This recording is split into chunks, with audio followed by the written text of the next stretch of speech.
Їх високоповажності президент України Володимир Зеленський та президент Європейської комісії Урсула фон дер Ляєн. Their Excellencies, President of Ukraine Volodymyr Zelensky and the President of the European Commission Ursula von der Leyen. Statement by the President of Ukraine. Okay. Thank you very much. Шановна пані президент, шановні пані та панове, присутні, гості, журналісти. Перш за все, я хочу вам всім подякувати за те, що ви самі по собі герої. Ви, пані президент, всі наші гості, пан Боррель і всі ви, шановні журналісти, за те, що ви знаходитесь сьогодні в Україні. І це велика підтримка нашого народу і велика підтримка нашої перемоги. А вона точно буде перемогою України в війні проти Російської Федерації. І я вдячен вам дуже за сьогоднішній приїзд до нас, і я вдячний вам за поїздку до Бучі. Це дуже потужний сигнал. Говорить про те, що Україна і Європейський Союз разом в боротьбі за справедливість, за гідність, боротьбі за цінність нашого життя, цінність людського життя. Це підтвердження того, що ми будемо працювати разом. Ви знаєте, я хочу і можу сьогодні сказати багато важливих речей і на папірцях, але давно не бачили стільки людей. Це важливо, повірте мені, для кожної сім'ї українців, для кожного українця і для всіх наших дітей, які точно бачать своє життя в майбутньому, в нашій Україні, майбутній Україні, такої самої міцної, яка вона є зараз, але майбутнє в Європейському Союзі. Ми сьогодні дійсно багато про це говорили з Урсулою, вибачте, але ми давно вже знаємо один одного, і тому можемо дозволити собі так говорити. І я хочу подякувати за всю цю підтримку впродовж всіх цих років. Я вдячний вам, і це дуже важливо. Важлива підтримка, тому що ціль чи мета бути в Європейському Союзі, найважливіше, що ми поділяємо одні ті самі цінності.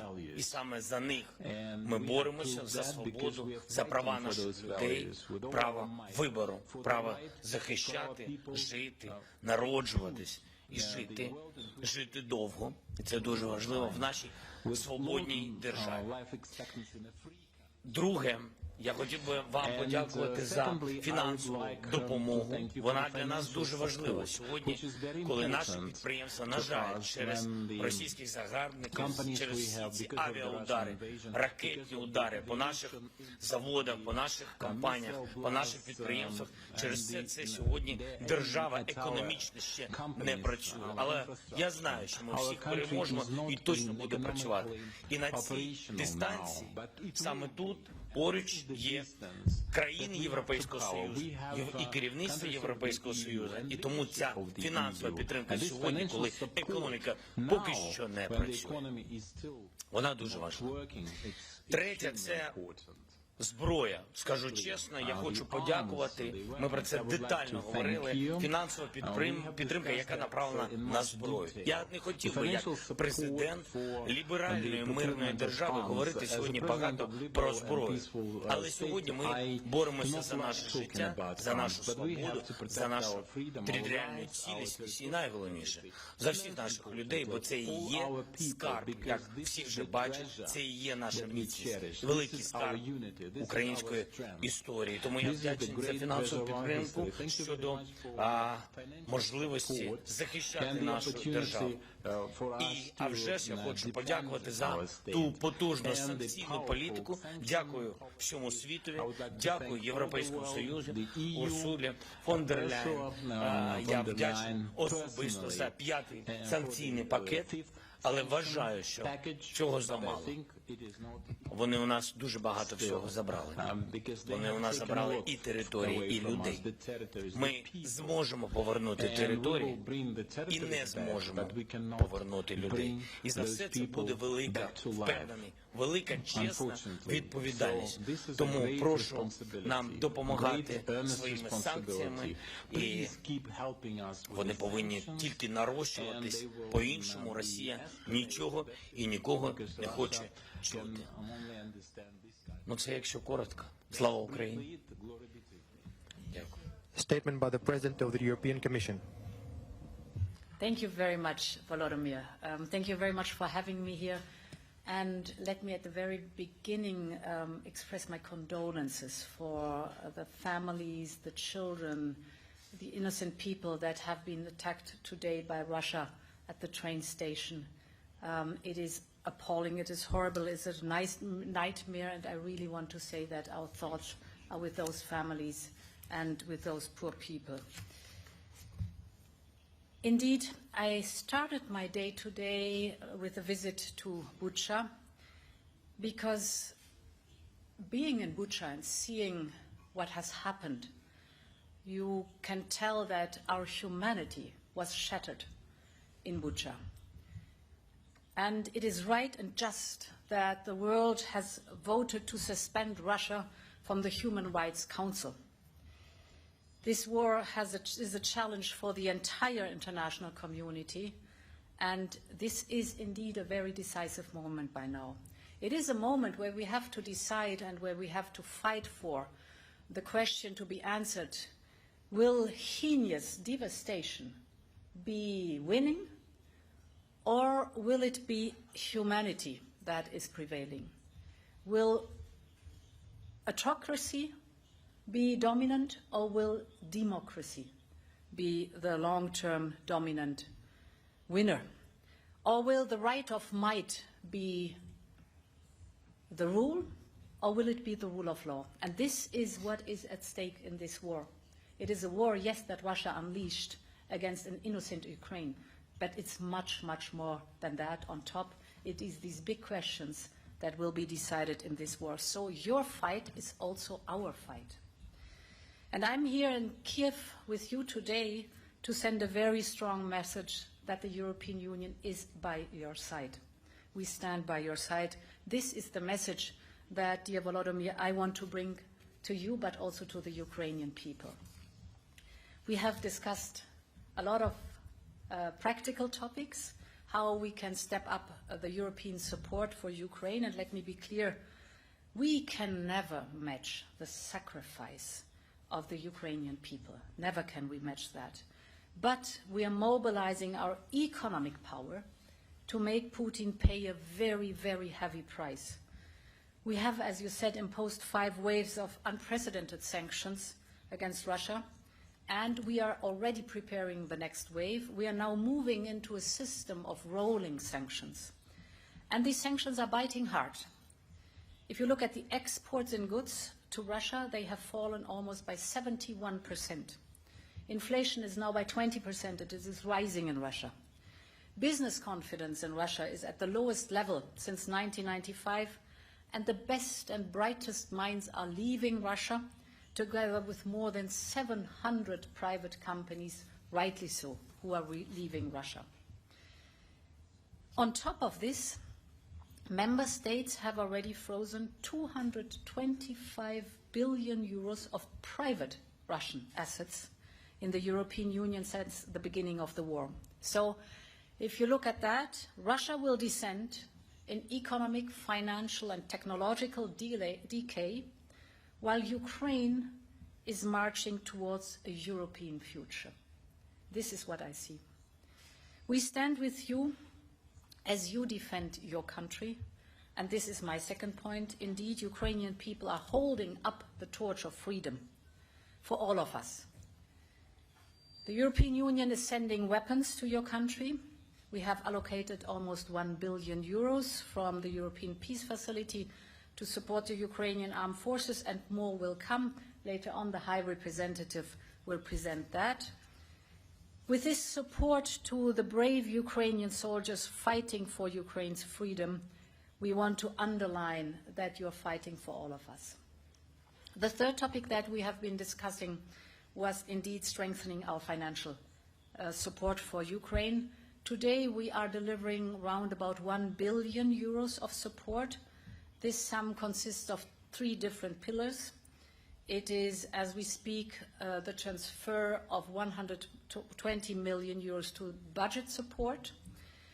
We will on top make available 330 million euros from the emergency package now, and we have discussed that the third pillar is accelerating the second half of the macro-financial assistance with 600 million euros. The fourth topic that we have been discussing was the Ukrainians, refugees as they seek refuge within our borders, and I promise you, Volodymyr, we will take good care of them until they can safely return home. And home, that means home to a free and independent and prosperous Ukraine. We will make sure that they have access to housing, schools, medical care and work, because the brave people of Ukraine deserve nothing less. Therefore, together with Prime Minister Justin Trudeau of Canada, we are convening tomorrow a pledging event in Warsaw. We call the campaign Stand Up for Ukraine. We will mobilize support for people fleeing the war inside Ukraine, so the internally displaced people, as well as those outside Ukraine. And this campaign is yet another proof that Ukraine's cause today is the world's cause. Of course, this is only for short term right now, the support. Therefore, we have also been discussing a long-term reconstruction fund, and I very much liked your idea of twinning regions, cities, businesses to support the reconstruction of Ukraine. Last but not least, we are with you as you dream of Europe. Dear Volodymyr, my message today is very clear. Ukraine belongs to the European family. We've heard your request loud and clear. And today we're here to give you a first positive answer. In this envelope, dear Volodymyr, there is an important step towards EU membership. The questionnaire that is in here is the basis for our discussion in the coming weeks. It is where your path towards Europe and the European Union begins. Let me promise you for this questionnaire that I will hand over to you in a moment. A questionnaire, of course, has to be answered. These are questions that then form the opinion of the European Union as a recommendation to the Council. We stand ready 24 hours, 7 days a week to support you in filling out this questionnaire. We know a lot about each other because we've been working together so intensively over the last years. So it will be not as usual a matter of years to form this opinion, but I think a matter of weeks if we work closely together. So for you, dear Volodymyr, Thank you so much. I want to give you that. Thank you so much. This is the questionnaire. We'll be ready with answers, Ursula, in 1 week.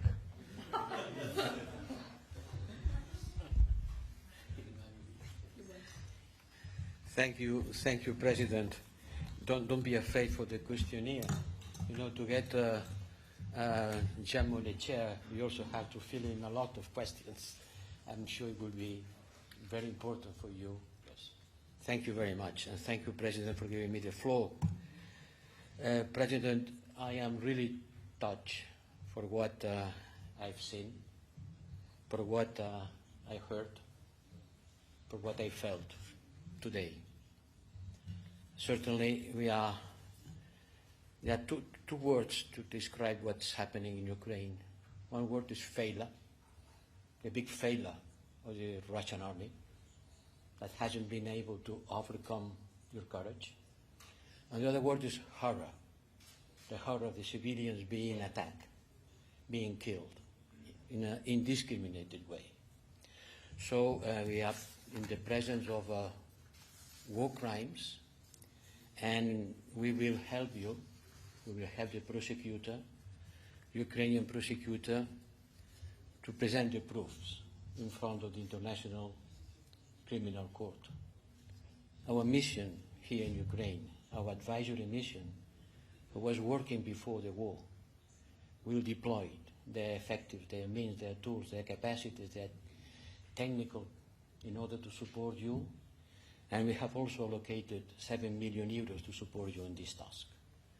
Our delegation will come back to Kyiv. I think it's an important news to announce today. Yes. Our delegation is coming back. The European Union is coming back to Kyiv. And I am sure that other delegations and embassies from member states will follow. And the third issue I think it's important to stress, since you are fighting for us, as the President von der Leyen has said, the least thing that we can do is to give you arms. You have got a lot of applauses. You have been in many parliaments in the European Union, and you got a lot of support and a lot of applauses. But you need arms, arms, arms. We have allocated 1 billion euros, and I hope that in a couple of days we will be able to allocate 500 million more. And we will do everything in order that these resources will be tailoring your needs, to provide you with the arms you need to fight, to resist, and to win. Thank you. Thank you so much. Дякую, шановні журналісти. Маєте можливість на кілька запитань.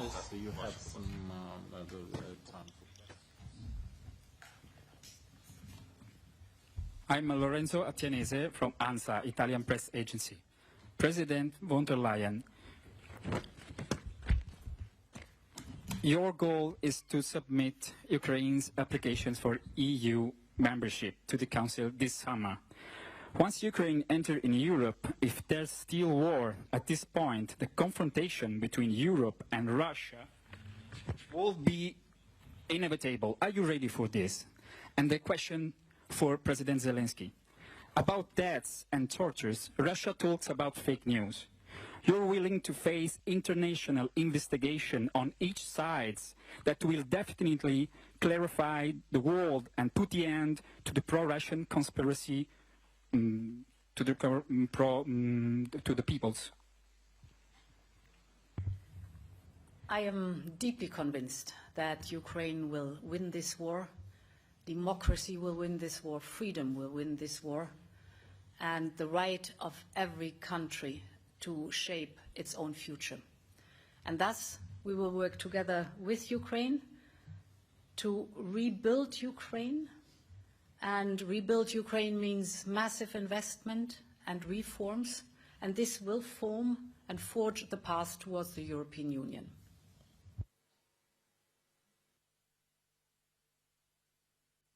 Ваше запитання, якщо можна, в чому саме запитання? So what's the essence of the call?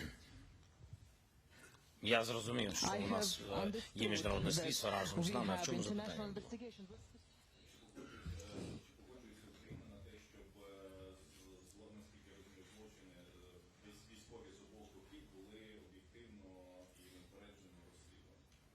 Дякую за запитання. Всі повинні бути рівними перед законом.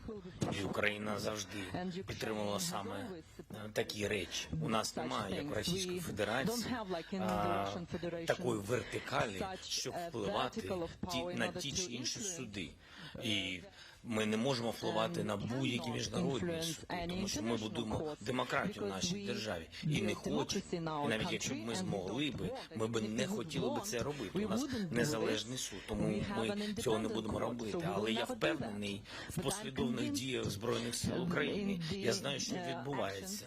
Все повинно бути справедливо за законом, але тим не менш, війна йде на нашій території. Ми не воюємо на території Російської Федерації. Ми не приходили на цю чужу територію. Ми не вбивали цивільних людей Російської Федерації або навіть Білорусі. Чому я сказав Білорусі? Тому що ви знаєте, з чого почалося повномасштабне вторгнення ще 24 числа, з ракет, які полетіли саме з території Білорусі. І цьому є всі докази, починаючи від свідків до відео фрагментів. Тому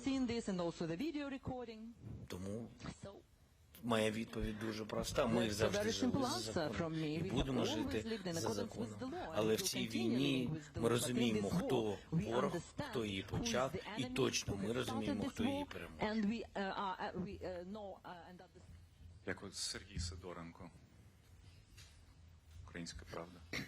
Yeah, thank you. Sergei Sidorenko, European Pravda from Ukraine. I have a question to President von der Leyen regarding our, let's say, path towards membership. Some assessments say that we can expect a decision on our candidacy status even this summer, I mean, during the summit in June. Would you share that assessment? Is it feasible to get that? And also, it is important that do you expect that we can get candidacy while hostilities are still here? So is it dependent? I mean, not membership, but just candidacy. And maybe you can say that start of negotiation is dependent of cease of hostilities, or we can just go forward, not waiting for Russia to withdraw. Thank you very much. Perhaps one or two sentences on the process, how it normally goes. So after an application, the Council decides to task the Commission to form an opinion. This normally takes years. Here it took weeks. And then the Commission develops the so-called questionnaire, and in a process back and forth, this questionnaire is filled so that there's a clear picture of what the state of play in the country is and whether it fulfills, for example, the Copenhagen criteria.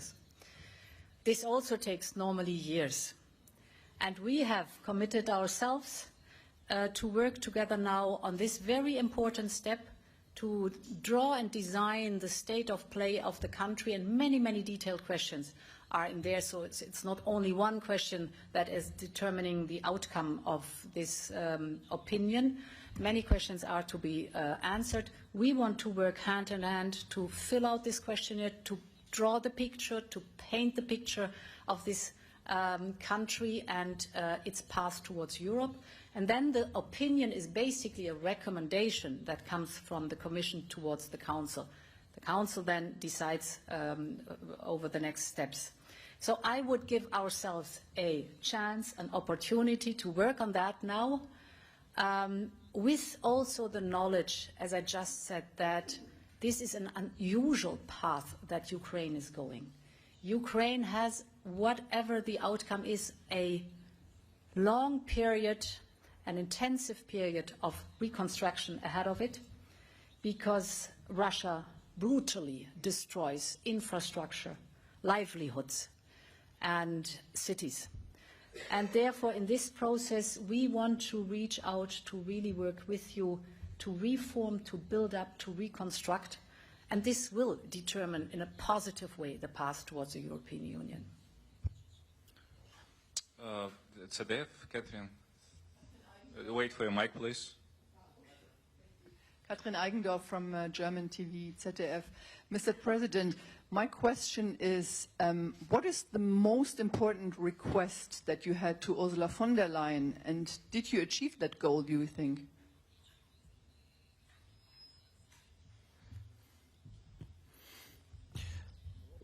У мене багато питань. І так просто ми Урсулу фон дер Ляйн з одним питанням і з однією відповіддю точно не відпустимо. Раз вже вона приїхала в Київ, то ми будемо приймати пані президента, як ми завжди приймаємо. Багато питань, багато відповідей. Але, якщо чесно, у нас атмосфера розмови, атмосфера діалогу і відносин між Україною і Європейським Союзом, я вважаю, найкраща, яка була за багато років. На жаль, я повинен констатувати, що це, перш за все, через війну. Війна об'єднала, як і Україну повністю, наш народ з владою, з усіма. І тому Україна така міцна. І так само я вважаю, що ця війна, на жаль, вона принесла багато жертв. І навколо цього, для захисту України і українців, я вважаю, ця війна об'єднала і Європейський Союз, і в цілому світ. Тому я думаю, що ті чи інші питання, їх багато, на них не всі ми точно знайдемо з Євросоюзом і з країнами Європейського Союзу. Ви ж з німецького телебачення? Так, ви сказали. І з Німеччиною також ми знайдемо. Просто треба час. І найголовніші речі зараз нам бути об'єднаними. І навіть коли лідери тих чи інших країн трішечки гальмують ті чи інші процеси, народи всіх держав Європейського Союзу, те, що я бачу, і те, що я відмічаю, і те, що ми всі бачимо, українці, перш за все, питання не в мені, перш за все в нашому народі. Ось всі ми бачимо, як люди, які виходять на вулиці, виходили на площі всіх міст, до речі, Берліну, і коли люди були об'єднані заради України і на підтримку України. Ось це сталося через цю війну. І тут треба перемогти.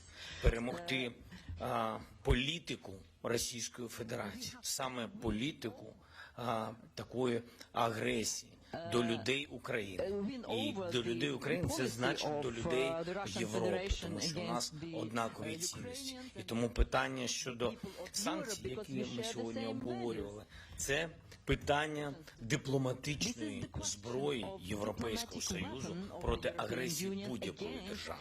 Сьогодні, на жаль, у нас є ворог і є агресія такої держави, яка хоче забрати і окуповувати чужі території. Тому я вважаю найпотужніше, щоб всі санкції були не поверхньо, а глибоко розроблені, продумані і доведені до кінця, щоб Росія не могла обходити ті чи інші санкції. Єдині новини. Єдині новини. Ліна Зеленська. Вітаю, пане президент, пані президент, пане віце-президент. Сьогодні під час удару по вокзалу Краматорська загинуло десятки людей, отримали поранення, десятки мирних людей, які просто хотіли евакуюватися і врятувати своє життя. Кожен новий воєнний злочин Російської Федерації віддаляє і нас, і світ від думки про можливість варіанту просто домовитися. Пані Урсуло, пане Жозеп, чи бачили ви відео з Краматорська? І якою, на вашу думку, має бути реакція лідерів європейських та світових країн? І щодо санкцій, постійні представники Євросоюзу погодили 5 пакетів санкцій проти Росії. Зокрема, йдеться про повну заборону будь-яких транзакцій в Євросоюзі 4 російських банків, ембарго на імпорт вугілля з Росії та заборону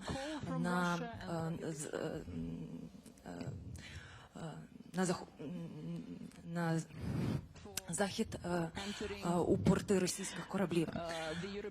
На коли і головне, чи у повній мірі будуть застосовані всі санкції? Ми дякуємо і дуже цінуємо за підтримку і глибоку солідарність Євросоюзу і країн-членів. Проте для нас дуже важливо питання. На початку війни, пані Урсуло, ви заявили, що Україна має стати членом Євросоюзу. Чому досі наша держава лише на словах у європейській сім'ї? Дякую.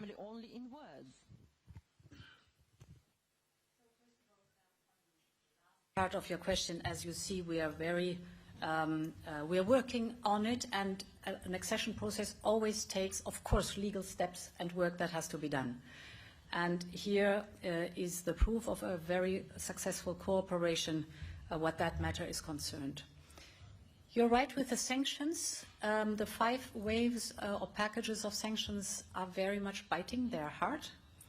And they are smart because they hit Russia much more than they hit us. What we also see is that, of course, Russia is moving, trying to create loopholes or to circumvent the sanctions. Therefore, it is of utmost importance that we stay vigilant and that we, over time, re-tighten the sanctions. Therefore, as I said, we develop now a system of rolling sanctions to make sure that neither loopholes nor circumventions are possible anymore. You were speaking about the Russian ships. We just made sure that ships with the Russian flag cannot enter European ports anymore. You were speaking about other parts of the sanctions, for example, the topic of the banking sector. Here, indeed, we are looking now into Sberbank deeper and more closely. So the matter of sanction is a question of really searching all over the relationship that exists still with Russia in the economic field as well as in the financial field to make sure that we raise the stake and we raise the price for Putin to pay for his atrocious war. You started your question with the attack today on completely innocent people waiting for a train. And yes, I have seen pictures, and it is atrocious, and there are almost no words for it. And I was deeply shocked to see that on pieces left from the shelling, the Russian had written, "For our children." The cynical behavior has almost no benchmark anymore, no measure anymore. It is unbelievable what happens there, and therefore it is also so important that the world stands up. The fact that Russia has been suspended from the Human Rights Council is an important signal too, that not only those who are now closely working to support Ukraine in this war, but also those who are perhaps a little bit further away, stand up, raise their voice, and make clear, no, this is unacceptable, and this has consequences in the world order and the place that Russia has in the world order. Ще раз? Ну, питання було не до мене.